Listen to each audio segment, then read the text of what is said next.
Hi there, this is Martin Williams here, and I want to talk about yoga and how yoga is designed to increase bliss and how yoga does in fact increase bliss. So the whole purpose of yoga, as created by Patanjali, who's the father of yoga, was to create union in the body, mind, and spirit. And when we're in union, we're in total harmony with nature, with everything. We're really one with all, which is really the space of bliss. And so the whole purpose of yoga is to be in union, one with all, in that space of bliss. And the beauty of it is that we can be in that space 24/7. This is our potential, is to be in that space 24/7. So how is your yoga helping you? Do you feel that your yoga is helping you? Are you feeling calmer? Are you feeling clearer? Do you get caught up in emotional trauma that takes you out of the joy of the moment? Doing a yoga practice on a regular basis is critically important. And I'd also like to suggest that there's something else you can do as well. So from that yoga practice, the goal of yoga is to live in constant bliss, we can also do other practices too. So we can add in meditation, we can add in awareness, and each one of those helps us increase our level of bliss. So my own background is that I've spent many years guiding expeditions around the world to North Pole, South Pole, Everest, and I went off and studied in India with an enlightened master. And I was teaching yoga teachers in India all about yoga and enlightenment. And so really my big question for you then is, does your yoga lead to bliss? Because if it doesn't, then I've got a couple of suggestions for you. So really for thousands of years, saints and sages have said the whole purpose of yoga is to live in constant joy 24/7. Doesn't matter what is going on.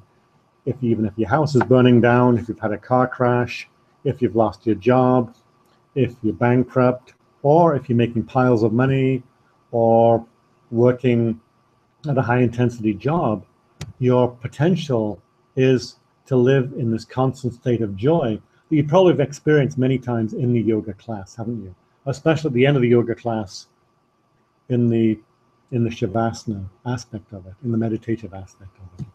So the founder of yoga, Patanjali, spoke extensively about bliss and the potential to live in bliss. And then more recently, Buddha speaks about bliss.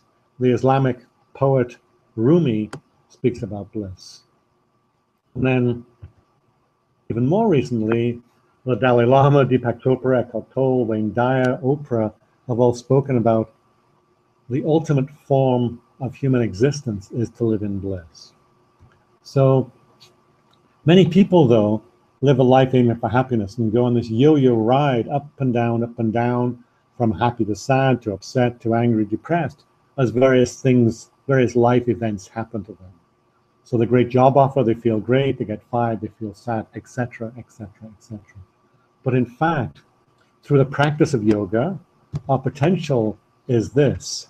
It doesn't matter what is going on around us, we're increasing our love frequency, we're increasing our clarity, our compassion is increasing, our delight in life is increasing no matter what happens. So living a life in bliss is an ever-expanding state where the experience goes increasing. So really this is the goal of yoga, this is the whole purpose of yoga. And so I studied in India, as I mentioned, doing all sorts of esoteric practices, sitting in a ring of fire for hours a day for many days, and doing other practices. And I've then been teaching about how to increase your bliss through yoga and through other technologies to people all over the world. And I've taught literally thousands and thousands of people. And obviously I've got lots of great feedback too. So I'd really recommend that if you are interested in increasing your bliss and living in bliss, that you look at my website. It's called increasebliss.com, and you look at taking the course. It's a 7-week course that I offer. It's an online course, and every day you get feedback from me. You get check-ins, feedback, suggestions on how to increase your bliss. We deal with finances and bliss. We deal with health and bliss, relationships and bliss. And obviously, a yoga practice is a very core aspect of this too. So I really look forward to having the opportunity to take you on this amazing journey with me to increase bliss. So please check out the website, Increase Bliss. And I look forward to talking with you soon. Okay? Great. Thanks so much. Talk to you soon. See you. Goodbye.